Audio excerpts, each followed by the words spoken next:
Learners நாம் இப்போ characteristics of forecasting பார்க்க போகிறோம். பாஸ்டில் நடந்த ஈவெண்ட்ஸை வச்சு ஃப்யூச்சரில் என்ன நடக்க போகுது அப்படின்றத நம்ம பிளான் பண்ணுறது தான் ஃபோர்காஸ்டிங்.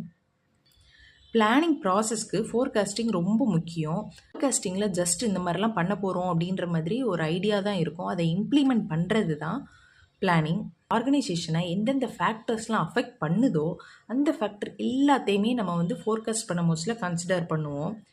ஸோ ஃபோர்காஸ்டிங்கோட எரர் எப்போல்லாம் ஜாஸ்தியாக இருக்கும் அப்படின்னா, அந்த டைம் பீரியட் நம்ம ஃபோர்காஸ்ட் பண்ணுறதுக்கும் இம்ப்ளிமெண்ட் பண்ணுறதுக்கான டைம் பீரியட் வந்து ரொம்ப ஜாஸ்தியாக இருக்குது அப்படின்னா, அந்த டைமில் நமக்கு ஃபோர்காஸ்டிங் எரர் வந்து ரொம்ப ஜாஸ்தியாக இருக்கும். ஃபார் எக்ஸாம்பிள் வித்தின் 5 இயர்ஸில் ஒரு கம்பெனி ஒரு நியூ ப்ராடக்ட்டை லான்ச் பண்ண போகணும் அப்படின்ற மாதிரி ஒரு ஃபோர்காஸ்ட் பண்ணி வச்சுருக்குறாங்க.